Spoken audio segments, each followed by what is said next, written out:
Well, here we go.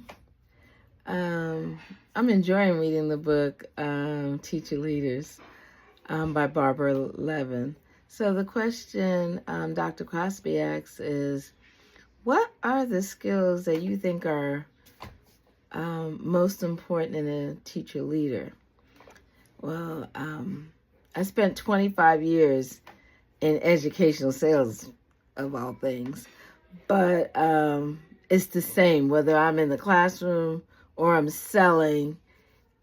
My top two, that this was such an easy question: relationship building and people skills.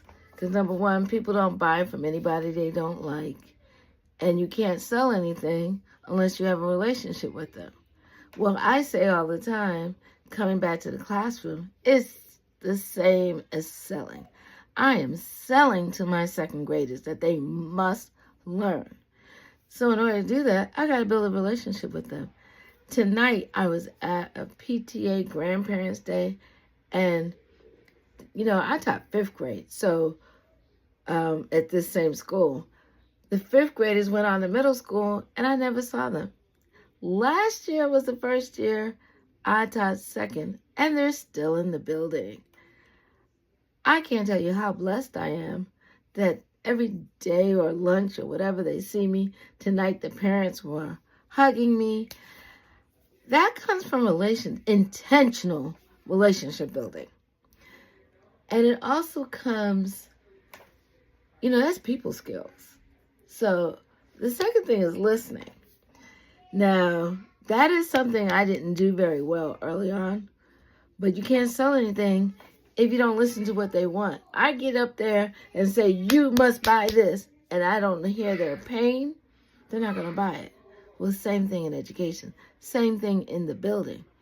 I have to listen to hear what's going on in their house, what's going on, even the other teachers. My classroom is so busy, they're coming in my classroom, and these young teachers, I don't even have to say anything. They just want me to listen to them.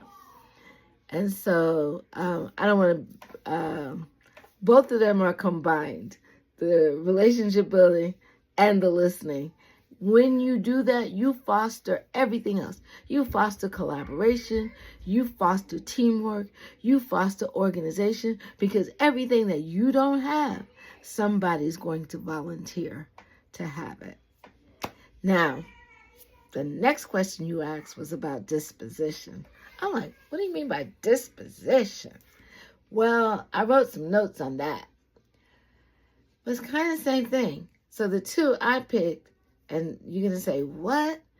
I picked caring and cheerfulness. But you also said if there was another disposition, I could mention that too. I picked caring and cheerfulness because at the root of leadership, in my opinion, is servanthood. When I have led teams is when I said, what do you need me to do for you to be successful? So the way you define that is, first of all, I need to care about you. I used to run it.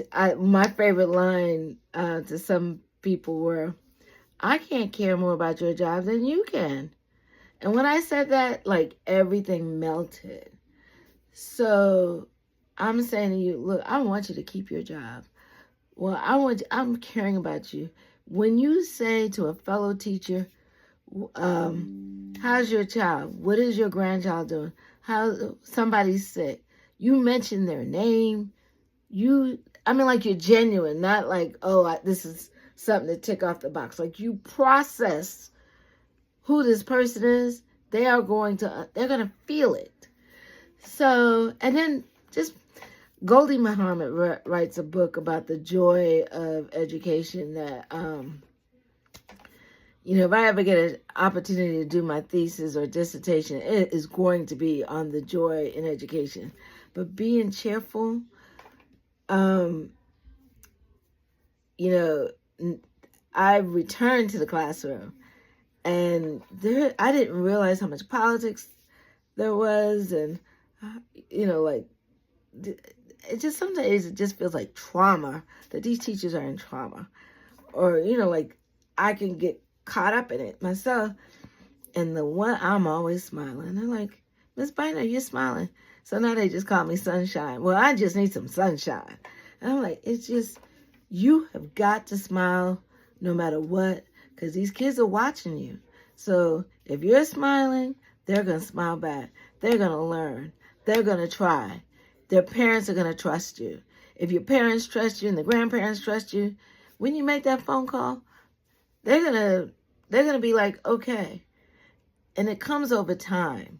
So you have got to be cheerful and caring, and over time, the trust will build, collaboration, and everything else. I'm running out of time. So the next thing that was asked was, as a teacher leader, now this one was kind of hard for me. Like, what do I like? Or, just as a teacher in general, I'm a firstborn. They say firstborn. Just, you don't have to pay me, but you got to tell me I'm doing a good job. You have to acknowledge that I'm doing a good job. Now, it don't have to be a big fanfare, but something that I appreciate personally is if you write me a thank you note, a handwritten thank you note. So that falls under, where did I put that? Under affirmations, but not something in passing because you think you're supposed to do, but I actually put on, my literacy coach says she loves coming to my classroom because the kids are always engaged. And she wrote it on a blue index card and signed it. She don't say nothing. I stuck that little index card on my little bulletin board. She came back in like 2 months later. She's like, you kept that? I said, that meant a whole lot to me. You didn't have, so I need to say that. And then decision making, over time, I feel like I know something.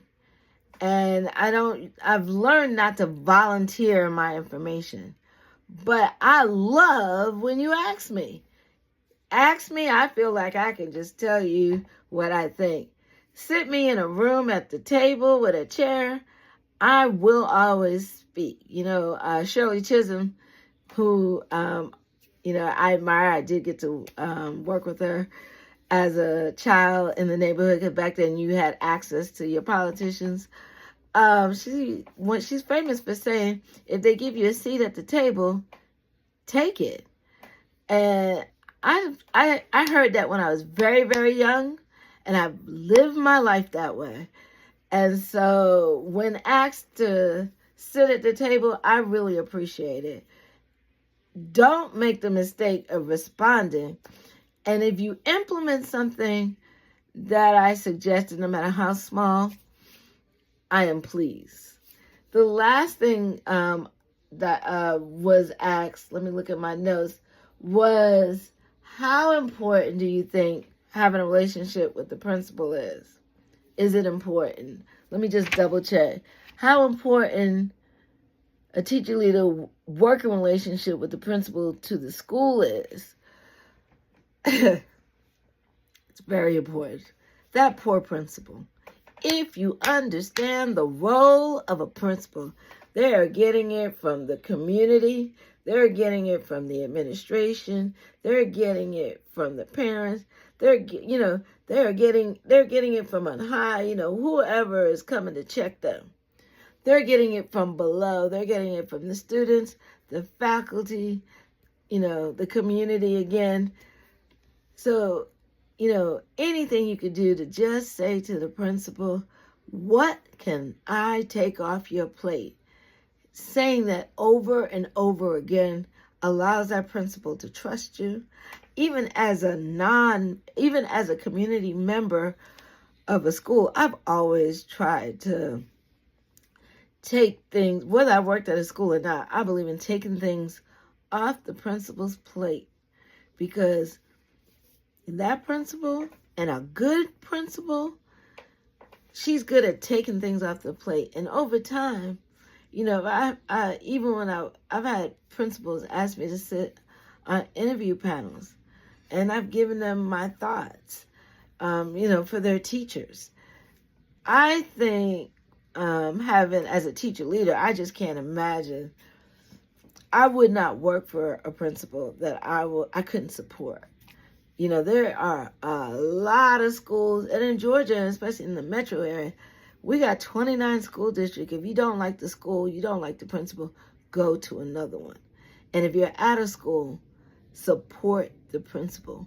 Because if you support the principal, you're supporting the children. If you support the children, the parents, the kids are going to do better. And why are we in class but to let the kids do as best as we can? So anyway, I really like the reflections. You know, I probably talk too much, but basically my notes that I wrote was, in my return to the classroom, let me read this because I thought about it. In my return to the classroom, I've seen firsthand how this work is bigger than any one of us. My colleagues, my students have told me that they appreciate the joy I bring to the campus, and I tell them, you are giving me joy because you are giving me life, and I am enjoying you way more than you are enjoying me. So as a seasoned educator, I learn every day how to do some TikToks, how to do, you know, sing Boots on the Ground and dance the fan. And then in return, you know, I can tell them that we have to treat these students for the long run. And I can tell the parents, it doesn't matter what grade they get this week. What we're trying to do is make them successful for life. That's the gift that I give my parents. Anyway, thank you for giving us the opportunity to reflect. My name is Kimberley Bynoe, by the way. Thank you. Oops.